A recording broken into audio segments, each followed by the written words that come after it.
As a wise host of a certain game show once said, be careful what you wish for, because you just might get it. But unfortunately, with recent circumstances, I'm going to have to make two. The first one is mainly the subject of today's video, which is the Star Wars Battlefront Collection that's coming out soon, actually, as of this recording. But the second one, mainly to do with quite possibly the most tragic death this year of one Akira Toriyama. And the reason I bring this up is because I know not a lot of people are happy with the way that he made Goku, him being a selfish father and whatnot. And some even go as far as saying Dragon Ball would actually be a lot better without Toriyama. It's just depressing, any way you look at it. Let us have a moment of silence for the fallen.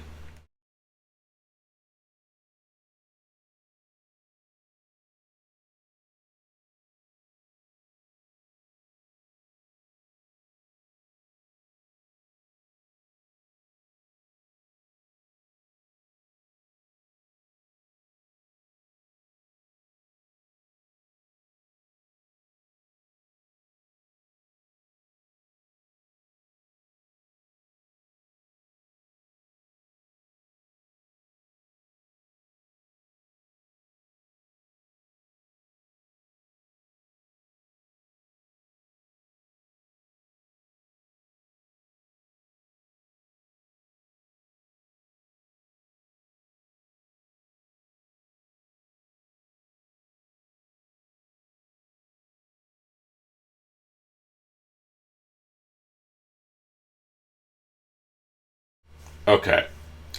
Thankfully, the rest of the video won't be about such dark times, and we can get to the actual topic at hand. Quite a while ago, I made a video talking about Aspyr and the fact they canceled the Star Wars Knights of the Republic 2 DLC for the Nintendo Switch. How they could possibly get away with essentially selling DLC that was restored by fans, I'll never know. But safe to say, I was pretty pissed, because they basically backed out on a promise that they did, especially something as big of a deal as having a legitimate way to play the restored content of Knights of the Old Republic 2. Basically, the game was rushed. Obviously, that's obviously nothing new now, or even back then. But Knights of the Old Republic 2, whether you like it or hate it, felt extremely unfinished, and of course it was up to the fans to basically finish the fight. Not ironically speaking, but you get what I mean. But safe to say, I was pretty pissed when I found out about the news, and a lot of people were seemingly so, especially since they were pretty quiet about it. And I had to put in my 2 cents at the time. But then I come to find out that they actually were planning on releasing other remasters, which I'm shocked. And I even said that I would be shocked if they actually did release the Tomb Raider collection, which they did. And you know what?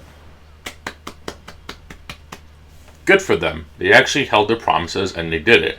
Now, granted, I'm not keen on playing the remastered versions of Tomb Raider when obviously the best version of that shit is the Saturn version. If you know, you know.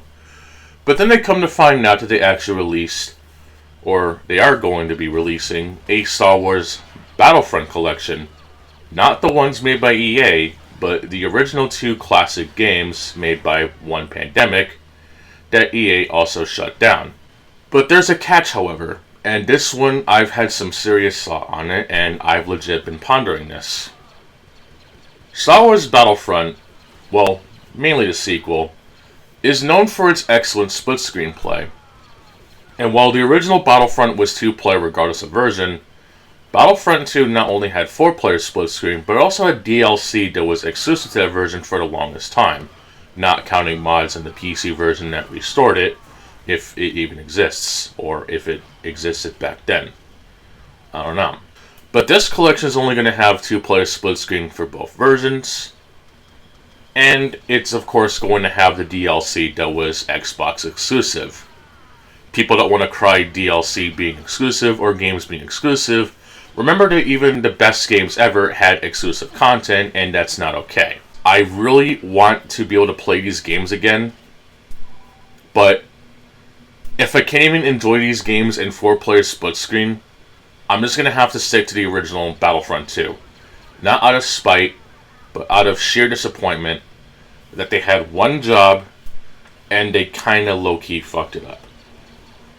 Not to say I'm pissed off, though, because I'm actually not pissed off for once that they didn't have this feature that was probably promised or whatnot. But I'm actually happy for once that Aspyr is actually going to be having a way for people to play these classic games, and assumingly online. I only hope that Disney doesn't fuck it up, because I'm pretty sure they still own the rights to Star Wars, and let's be honest, Disney not only has a pretty shitty track record, but with them and Star Wars is probably even worse than EA and Star Wars.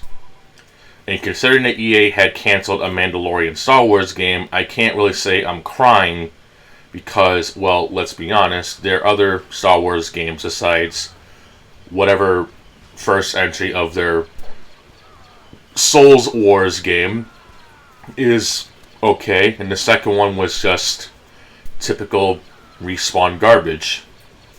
And apparently they're going to be making a game that's Titanfall 3, but not really.